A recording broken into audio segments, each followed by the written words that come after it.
Hi everyone, welcome to KillTube.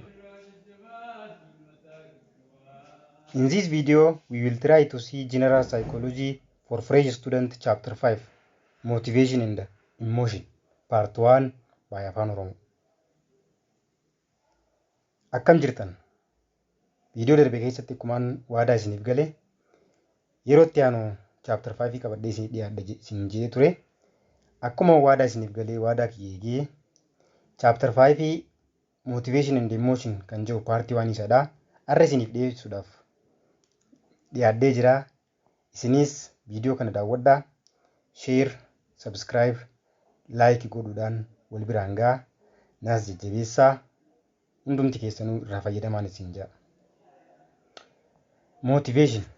First of all, in this chapter there are two main topics. The first one is motivation, and as you see, the second one is emotion. What is motivation first of all? The word itself comes from Latin word which says that mover, which means to move. Kana jechuun maal jechuudha? Jechichi jalqaba jechi motivation jedhu kun kan dhufe jecha Latin irraa dhufe. Jecha Latin kanarraa yeroo dhufu jecha Latin mover jecha jedhu irraa dhufe. Mover jechuun immoo waan akka ati sochootuuf si kakaasu tokko jechuudha. Mover jechuun directly gara afaan Oromoo jijjiirre waan akka ati sochootuuf tokko yookaan waan akka ati waa tokko guutuuf si kakaasu jechuudha. Motivation is what moves people to do the things they do. Motivation jechuun wantoota namoonni akka waan hojjetan yookaan waan tokko akka godhan isaan kakaasu saniif jechuudha. Wantoota namoonni akka godhaniif isaan kakaasu san jechuudha. Motivation is what moves people to do what they do. Kanaafuu maal akka isaan godhan san kan isaan kakaasu motivation yookaan kaka'umsa jechuudha. Motivation is a factor by which activities are started, directed and continued, so that physical or psychological needs or wants are met. Kana jechuun maal jechuudha? Motivation jechuun wanta gochi tokko akka eegaluuf, akka started ta'uuf, akkasumatti illee directed akka ta'u, garamitti akka deemuu qabu, akkasumallee akka inni gochi sun immoo akka itti fufu wantoota nu taasisan jechuudha. Sababa kana gooneef immoo physical and psychological needs, fedhiin qaamaatii fi fedhiin hamileedhaa yookaan fedhiin psychology keenyalleen maal ta'a ni guutamaa jechuun yookaan ni arganna. We get physical or physiological or psychological needs after we do what we do. Jechuun waan tokko eega goone booda waan goone sanirraa psychological and physiological needing keenya mitaa jechuun kan ni guutamaa jechuudha. There are types of motivations. There are two types of motivation. Those are intrinsic motivation and extrinsic motivation. Let us see them one by one. When we say about intrinsic motivation is a type of motivation in which person acts because the act itself rewarding or satisfying in some internal manner. Kana jechuun maal jechuudha? Intrinsic motivation jechuun type of motivation keessa tokko ta'e which a person act because the act itself rewarding or satisfying in some internal manner. Kana jechuun gochichummaa nuti hojjenne sun wantoota keessoo keenyaa tokko tokko nuuf gammachiisaa jechuudha yookaan satisfy nuuf godha jechuudha. Intrinsikiin fakkeenyaaf gaafa beelooyinii yoo nyaanne nyaachuun keenya sun the activity we do, then the act that we eating something is satisfy our internal manner. Drinking a water, there is also having a sex with someone. This is intrinsic motivation, which the act itself satisfy our internal manner. The second one is extrinsic motivation. Extrinsic motivation is a type of motivation in which individual act because the action leads to an outcome that is external to person. Kana jechuun maal jechuudha?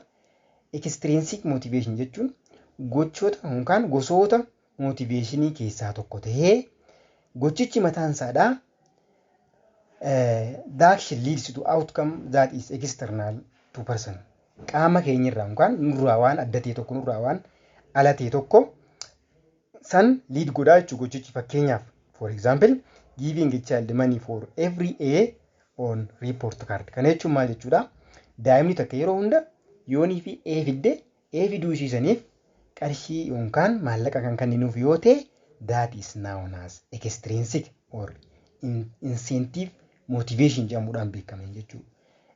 Kaka'umsa qaamaa laa fakkeenyaaf badhaasa kennamuu mala, maqaa gaariin si jajjabeeffamuu mala jechuun bakka waan ala ta'e tokko. Karaa biraatiin maal jechuu dandeenya?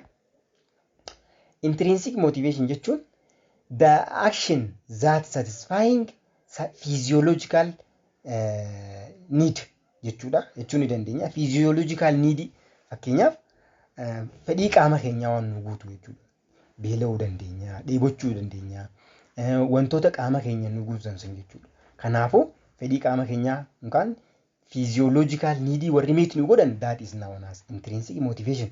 But the factor that leads us to meet our psychological need is known as extrinsic motivation. Fedhii psychology keenyaa bakka jechuun fedhii hamilee keenya hamilee nutti taasifamuudhaaf wantoonni akkan waan tokko koo nuti goonu wantoonni nu kakaasan sun extrinsic motivation jedhamanii jechuudha. There are theories of motivations. There are theories of motivation. Different scholars explain motivation in different way. But there is 6 theory of motivation. The first one is instinct theory of motivation. The second one is drive reduction theory of motivation. The third is arousal theory of motivation. The fourth, incentive theory of motivation.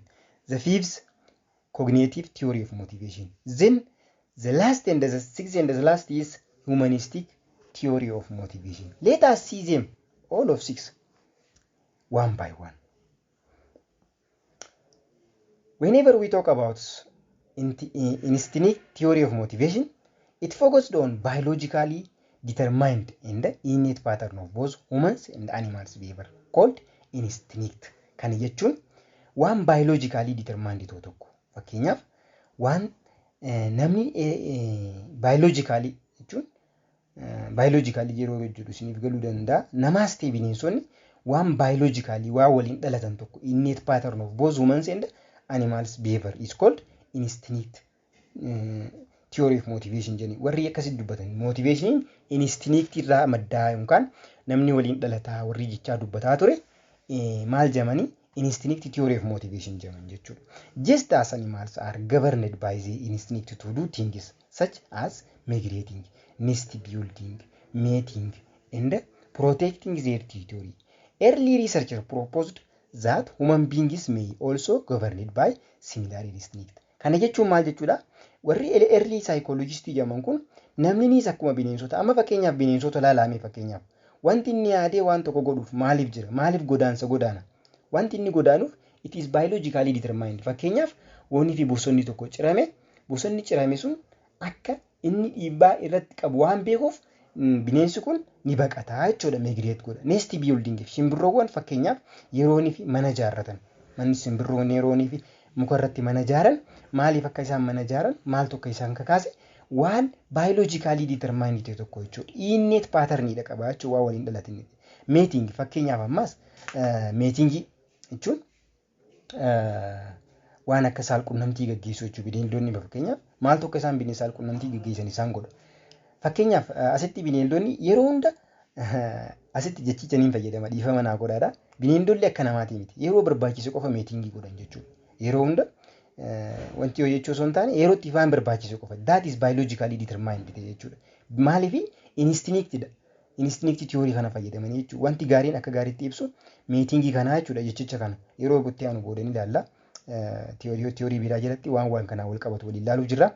And protecting their territory. Amma fakkeenyaaf bineeldonni tokko yoonii fi manni isaadhaa jalaa jige burganama maal keessaan galaa jee waan dhiphatu osoo hin taane waan instinctually determined ta'eef biologically determined waan ta'eef akka manni isaadhaa sun jalaan diigamneef maal godhaa wantoota adda addaadhaa prey adda addaa fayyadamuu danda'a jechuudha. Amma fakkeenyaaf bofa ilmaan isaadhaa jalaa miite boftichi ilmaan isaa jalaa miidhame sun maal godhaa maybe praise godhuu danda'a, si ciniinuu danda'a, si hidduu danda'a, maal si godhuu danda'a, si adamsullee danda'a jechuudha. Kanaafuu wanti isaan akkas godhaniif instinctually theory of motivation, instinctually determined, biologically determined waan ta'aniif jechuudha. Waan waliin dhalataniif jechuudha.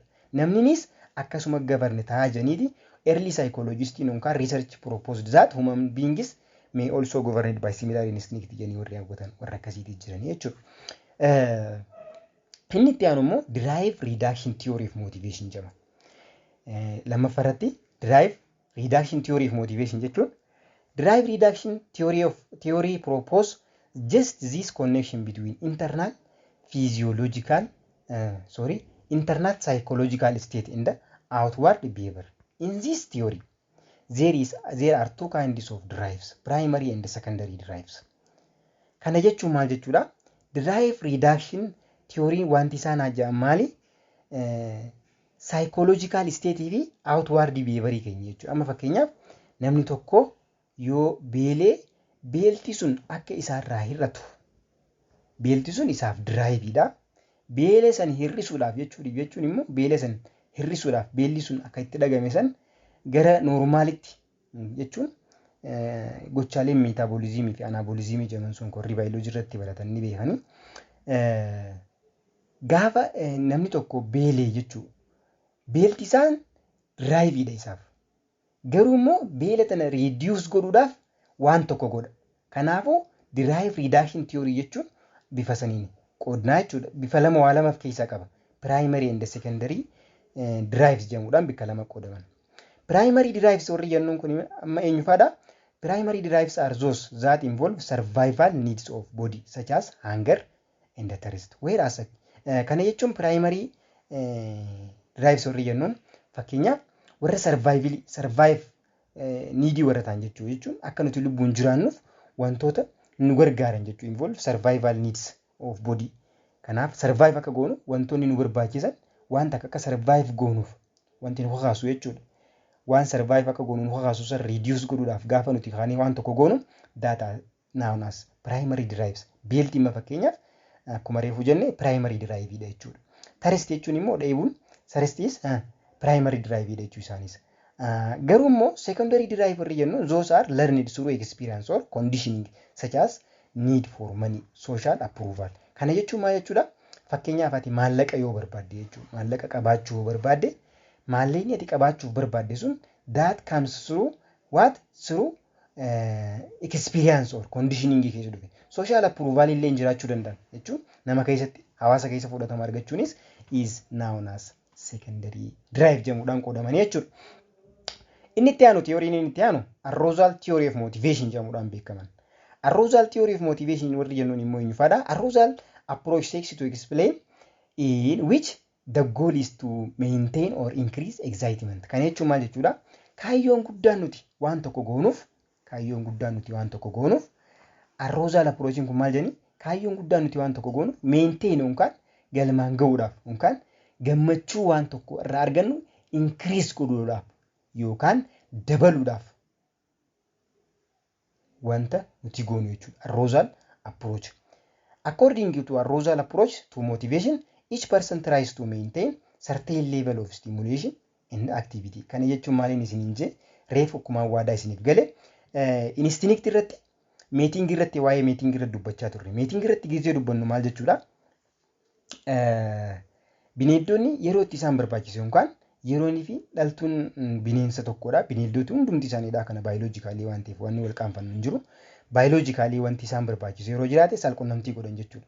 Kanaafuu yeroonii fi rima fuudhuudhaaf yookaan ilmoo qabachuudhaaf yeroonii fi dhaltuun barbaaddu kormaan ishiidha meeting isii hojii godha. That is biologically determined. Garuu dhalli namaa waan akkasirraa adda. Maal godhaa?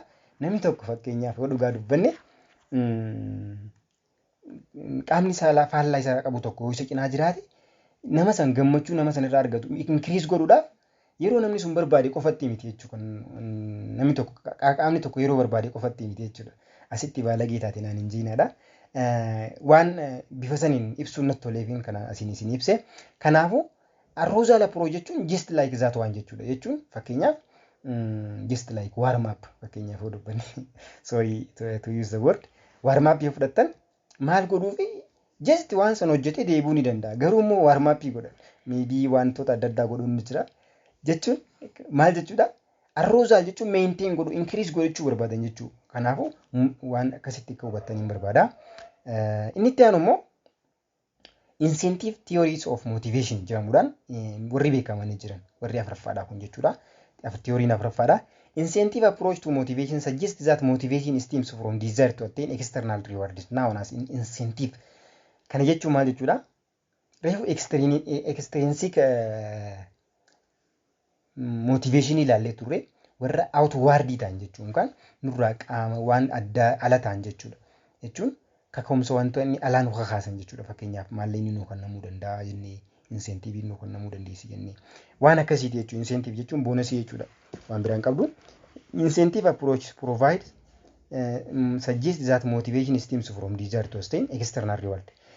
Badhaasa nurraa external ta'e tokko jechuudha. Waan qaama keenyaaf goonee qaama keenya desire satisfy goonoo osoo hin taane waan saayikoo keenya jajjabeessu external reward fakkeenyaaf amma waan tokko hojjettee badhaasa fudhachuu. That you satisfy your external reward.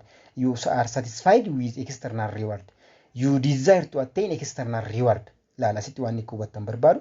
You desire to attain external reward. You are satisfied with external reward. Isanii satisfied taata jechuudha.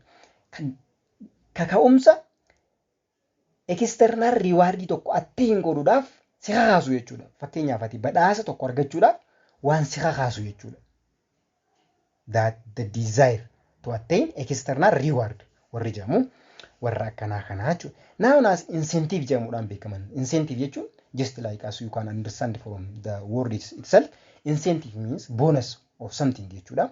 In this view, the desirable property of external stimuli, whether grades, qabxii ta'uu danda'a. Amma fakkeenyaaf qabxii gaarii maaliif galmeessita? You want to be rewarded after that one. Qarshii argachuudhaaf ta'uu danda'a. Jaalalallee affectionii nama birarraa argachuu danda'a. Amma fakkeenyaaf namni tokko jaalallee isaatiif kennaa addaa tokko kenne waan inni attain godhuu barbaadu maali? External reward barbaada jechuudha. Nama sanirraa jaalala argachuu barbaada. Kanaafuu akkasitti akka hubattan barbaada. Food or sex account for person's motivation jechuun nama tokko nyaata kennuufii dandeessa.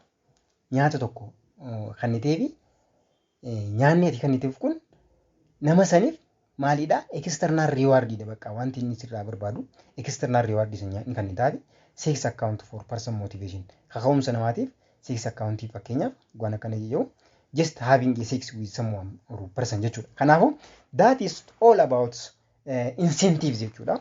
Many psychologists believe that internal drives proposed by drive reduction theory working cycle with external incentive of incentive theory to push and pull behavior respectively. Kana jechuun maal jechuudha? Drive reduction theory push godha si kakaasa si dhiiba jechuu akkati waan tokko gootuuf.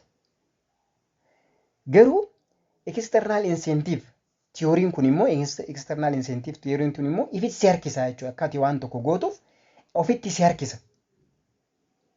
Kanaafuu isaan san akkasitti hubattanii jechuudha. Theory jechuun incentive theory jechuun pull behavior qaba jechuudha. That is external incentive keessaa qaba. Sanis bifa kanaan hubachuun barbaachisaadha. Wanti as jiru kun wanti asitti argitan kun believes that internal drive propose drive reduction theory working cycle with external incentive of theory. Cycleidha wajjin hojjetan jechuudha. Akka cyclii tokko keessa jiran jechuudha. Fakkeenyaaf drive reduction si kakaasee beelti tokko si qabdee gaafa ati beela kana hir'isuudhaaf nyaata barbaaddu that hunger is push you to do something, push you to eat something. That is known as drive reduction theory, which is push you to do something or to eat something. But if you eat the desirable food, desirable food tokko nyaachuudhaaf waan tokko goote, if that food is attract you toward itself to eat that food, you may desire to attain that food that is external to you. That is known as pull behavior. If keessa qaban jechuudha. Inni shanaffaan immoo cognitive theory of motivation jedhamuudhaan beekaman. Cognitive theory of motivation warri jennuun kun immoo just as you can see from my slide, cognitive approach or to motivation suggests that motivation is a result of people thoughts, belief, expectation and the goals jedhuudhaan warra amanan jechuudha. Cognitivein tun motivationii wanti nama kakaasu jenni isaan kun jechuudha. Yaada namoonni sammuu keessaa qaban, waan namoonni itti amanan, waan namoonni expect godhan yookaan fuulduraan taa'anii eegan tokko yookaan goolii nama saniitu nama kana motivate godhee akka inni waan tokko hojjetu isaan taasisaa jedhanii warra yaadu jechuudha. Cognitive theories of motivation draw a key difference between intrinsic and extrinsic motivation. Kana jechuun maal jechuudha? Cognitivein kun wanta garaagarummaa ijoo intrinsic fi extrinsic motivation jidduu jiru draw godhee nuuf agarsiisaa jechuudha. Intrinsic motivation causes us to participate in activity for our enjoyment rather than for any actual or concrete reward that it will bring us. Kan jechuun intrinsicin kun just pleasure keenya qofaaf, enjoyment keenya qofaaf join goonu yookaan hojii tokko hojjenna jechuudha. Fakkeenyaaf beelooyinee waan tokko hojjechuu dandeenya. Just internal reward yookaan waan keessoo keenyaa tokko, waan keessoo keenya nu gammachiisu tokko gochuudhaaf nu kakaasee wanti keessoo keenya jechuudha. Physiological needing keenya kun nu kakaasee yoo waan tokko goone, that is known as we thought about our physiological need that is drawn by cognitive theory. But in contrast, extrinsic motivation causes us to do something for money or grade or for some other actual concrete reward. Badhaasa tokko argachuudhaaf jechuudha. Kana jechuun intrinsic motivationiin wooma keessoo keenyaa tokko satisfy godhuuf, garuu immoo extrinsic badhaasa alaa tokko nurraa alaa tokko argachuudhaaf wanta nu kakaasu jechuudha.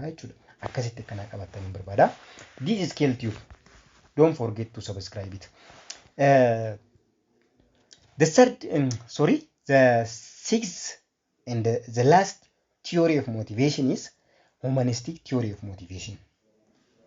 Maslow suggests that human behavior is influenced by hierarchy or ranking of 5 classes of needs or motives. Kana jechuun Maslow nama jedhamu ture. Abraham Maslow jedhama. Nama beekamaadha. Psychology keessatti waa'ee motivationii tana yeroo dubbatu maal jedhu dubbate, dhalli namaa wanti akka inni kakee waan tokko hojjetuuf wanti isa taasisu hierarchy jira yookaan sadarkaadhaan wantoota raawwatamuu jira. Raankii qabanii, darajaa yookaan sadarkaa qabanii. Sadarkaa wantootaa kun immoo sadarkaa 5tu jira. Fedhiin dhala namaa kun inni tokko gizee guutame inni kaan darba waliin laalla. Maal jee fedhiin tokko gizee guutame fedhii inni itti aanu sun guutamuudhaaf dirqama isa kakaasaa jechuudha. Kanaafuu fedhiin tokko guutamuudhaaf fedhiin inni dura jiru sun guutamuu qabaa jee amanaa jechuudha. Kanaafuu fedhiilee 5 jira jechuudha dhala namaatiif. He said that needs at the lowest level of hierarchy must be at least partially satisfied before people can be motivated by ones at higher levels. Wantoonni jalqaba jiran sun maal ta'uu qabanii dirqama satisfy ta'uu qaba. Mee sadarkaalee 5 tanaa ilaallu. Sadarkaaleen Maslow hierarchy lafa kaa'e sadarkaaleen 5 tun, the first one is physiological needs, that is biological requirement for human survival. Example, air, food, drink, shelter, clothing, warmth, sex and sleep. Jedhamuudhaan isaan kana jechuudha. Physiological need jechuun waan biologically need ta'e tokko, basic need wantoota fedhiilee bu'uuraa warra jennuun sun jechuudha. Biologically waan jedhamu fakkeenyaaf qilleensi bu'uuraalee jireenyaa keessaa isa tokko yookaan basic need dha. Nyaanni basic need dha. Drinking basic need dha. Shelter jechuun dahoo jechuudha. Basic need dha. Uffanni illee akkasumallee jaalala warmth jechuun jaalala dhugaa jennu isa jaalala dhugaa isin hin jiru. Just the desire that you have regarding to yourself. Kanaafuu sex illee akkasumatti illee salqunnamtee jechuudha. Sleep ribni illee that is basic need. This is known as physiological needs. The second one is safety needs. Protection from elements, security, order, law, stability, freedom from fear jechuudha. Wantoonni isaan kunis maali? Safety need jedhamu. Isa lamaffaati jechuudha isaan kun. Fedhiin safety kun dhalli namaadhaa argachuudhaaf waa'ee freedomidhaa haasa'uudhaaf jalqaba namni nyaata argachuu qaba. Haja Maslow jechuudha. jalqaba namni qilleensa argachuu qaba jaa Maslow jechuudha. Garuu jalqaba maal argachuu qaba? Nyaata argachuu qaba jechuudha. Waa'ee seeraa haasa'uu dura, waa'ee istaabilitii, waa'ee tasgabbii haasa'uu dura namni nyaata, waa'ee fayyaa fi haasa'uu dura namni maal hojjechuu qaba? Istaabilitii kana dura namni waa'ee uffata isaadhaa, waa'ee hirriba isaadhaa yaaduu qaba jaa. Inni itti aanuu fi inni sadaffaan immoo love and belongingness needs jechuun maal jechuudha? Love and belongingness jechuun isaan kun after physiological and safety needs have been fulfilled, the third level of human needs is social and involves feelings of belongingness. Kana jechuun maal jechuudha? Safety neediin keenya physiological neediin yookaan basic neediin keenya nu guutamee akkasumallee safety neediin keenyaas nuuf guutamee erga jirri lamaan kun nuuf guutame booda dhalli namaa maal yaaduu eegala? Waa'ee love and belongingness sana yaaduu eegala jechuudha. Maal godhuudhaaf? Garee tokko ta'uu barbaada jechuudha. Fakkeenyaaf ati namni tokko akkasi jaalatamuudhaaf wanti jettaa jaalatamuudhaaf fedhiin sitti uumama jechuudha. Kanaafuu Maslown maal jaa namni tokko jaalatamuudhaaf fi jaalatu duras maal godhachuu qaba? Tokkoffaa physiological neediin yookaan fedhiileen bu'uuraa nyaata argachuu qaba, qilleensa argachuu qaba, dhugaatii argachuu qaba, dahoo argachuu qaba, uffata argachuu qaba, akkasumallee hirriba illee argachuu qaba jechuudha jechuudha. Erga kana argate immoo love and belongingness darbuun dura safety argachuu qaba. Namni tokko security argachuu qaba, nageenya argachuu qaba, waa'ee seeraa argachuu qaba, freedom argachuu qaba jechuudha. Erga kun guutameef booda immoo love and belongingness kunis isaaf namni kun love and belongingness isatti dhagama jechuudha. Isatti dhagama. Third level of human needs is social and involve feelings of belongingness. Nama garee tokko ta'uu barbaada jechuudha. Examples of this love and belongingness is friendship, hiriyummaa, intimacy jechuun jaalala yeroodhaaf intimacy waliif qabdu, trust and acceptance, receiving and giving affection and love, affiliating being part of group, family or friends or work. Kana isaan kan of keessaa qaba jechuudha. Love and belongingness. Isaan kun sadeen tartiibaan erga guutaman booda dhalli namaadhaan maayis fedhii tokko qaba. Esteem needs kan jedhamu qaba jechuudha. The need to be respected as useful, honorable individual, which Maslow classified into two categories. Esteem needs jechuun akka nama faayidaa qabu tokkotti kabajamu, fedhii akka nama tokkotti akka nama faayidaa qabu tokko kabajamuudha yookaan akka nama kabaja guddaa qabu tokkotti fedhii namni tokko qabu jechuudha. Fedhii namni tokko akka nama faayidaa qabu tokkotti akka nama useful ta'e tokkotti ifiif qabu jechuudha. Maslow wanta na bikka meeqa qoode? Bikka lama qoode jechuudha. The first one is esteem for oneself jechuudhaan kana jechuun maal jechuudha? Dignity kabaja mataa ifiidha jechuudha. Self respect kan jennuun san achievement jechuun galma ga'iinsa kee mastery just like do something within oneself jechuudha. Mastery jechuun namni tokko dandeettii isaatiin waan tokko godhu independence of danda'u jechuudha. Isaan kun esteem for oneself jechuudha. Kanaafuu akkuma reefu dubbanne esteem needs kana bira ga'uudhaaf jalqaba maal godhuu qaba? Physiological yookaan basic needii sun galma ga'uu qaba. Inni itti aanu immoo safety neediin galma ga'uu qaba yookaan guutamuufii qaba. Inni itti aanu immoo love and belongingness maal ta'uu qaba? Guutamuufii qaba. Erga san guutameef immoo namni tokko fedhii maalii qaba? Fedhii akka nama kabajaa qabu tokkotti, fedhii akka nama gartee faayidaa guddaa qabu tokkotti kabajamuudha. Fedhii akkasii san qaba jechuudha. Kanaafuu isaan kun bakka lama qoodamanii jennee inni jalqabaadha esteem for oneself yookaan dignity yookaan achievement mastery and independence kan jennu kana jechuudha. Inni itti aanu immoo the desire for reputation or respected from others. Jalqabati mataa keef kabajuudhaaf that is known as esteem for oneself. That you can independent from some others or some else is known as esteem for oneself. The dignity, just as I say, then the achievement and the mastery is esteem for oneself. Waan ati mataa keetiirraa argachuu qabdu tokko jechuudha. Waan ati mataa keetiif guutuu qabdu tokko jechuudha.